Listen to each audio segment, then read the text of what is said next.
Chris again. Welcome to Divorced Dad Thoughts. And today's dad thought is all about you and your grown children. And your grown children are still learning from you. They're still watching. They're still soaking things up. Not to the degree that they were when they were small. And for years, my dad told me that, especially with daughters, they reach a certain age and you just become an observer. You hope that everything that you taught them when they were younger was enough, it sunk in, because they kind of quit listening to you for a while, and you're just an observer hoping that they make good choices and that everything you taught them stays with them. And it will, and it does, because you're a good parent. And that's just the way it is.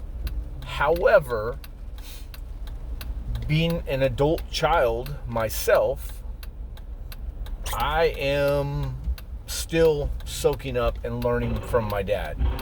You know, the phrase, they don't make young wise men, I learned from my uncle. And he's right. They don't make young wise men for a reason. So I'm still learning from wise men, wise women. I'm still soaking it up. And it's easy to take for granted that your children aren't paying attention to what you're teaching them through your own actions. You could sit here and try and guide them down the right path and tell them this and that as adults, or you should do this, you should do that when it comes to raising their own children. But more importantly, what you're doing in a day-to-day, they see, they hear about, they watch. They want to emulate a lot of that. My wife is successful. I am successful in a lot of standards. We're not rich, but we're good at what we do, and we try to be better each and every day at it. Now, that being said, my wife's so good at her chosen career that,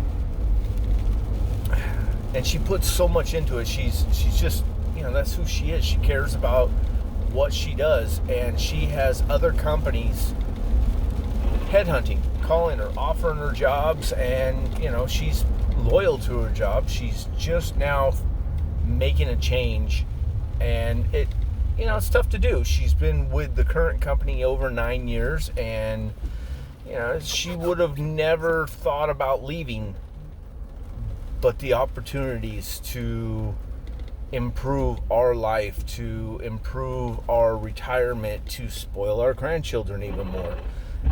It's just too good to pass up.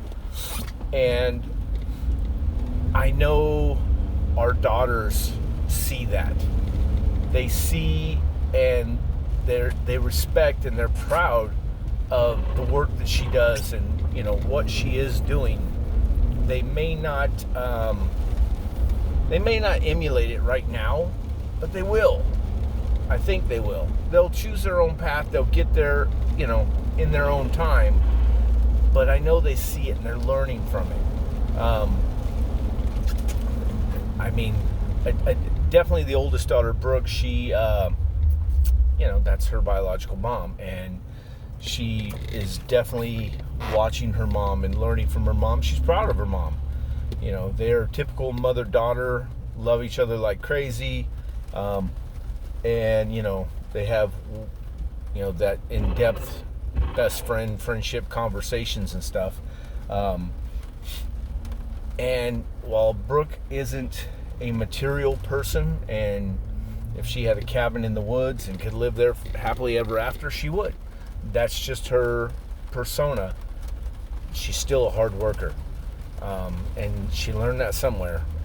She got it from her mom, and she doesn't want to be that hard worker, but it's in her DNA, and she's learning it. And I guess what I'm saying is, keep your chin up and do what you do. Your kids are watching. They may not acknowledge it every day, but they are seeing it. They are trying to become a better version of you. And that's what we want as parents. We want our kids to be better versions of us. So I can go down a rabbit hole of I need to do everything right. I need to eat clean. I need to take care of this and that. So, because my kids are watching, my kids are adults. They know that, I'm full of shit for one, and two, that I'm not going to do everything right. But they also know that I want the best for them and I want the best for our family. And that part, I'm hoping they keep and they build on. And they're learning, they're watching, they're seeing what I do for them, what I do for their families, what I do for our family. Which, it's small things, flat tire, help me move something, picking my granddaughter up from school, little things. It's all relevant. It's the little things that make you the greatest hero and the greatest inspiration in your children's lives and your grandchildren's lives. It's not the fluke where one day you might save a kitten from a burning tree or something, but it's the everyday things that make you a hero to your family. So keep doing what you're doing, and don't forget that your children are watching and they are still learning. And grown children, younger children, you're teaching them, deliberately teaching them right now. Your grown children, they're still learning from you by watching you. That's all. Have a good day. Hug your children, young and old. Bye.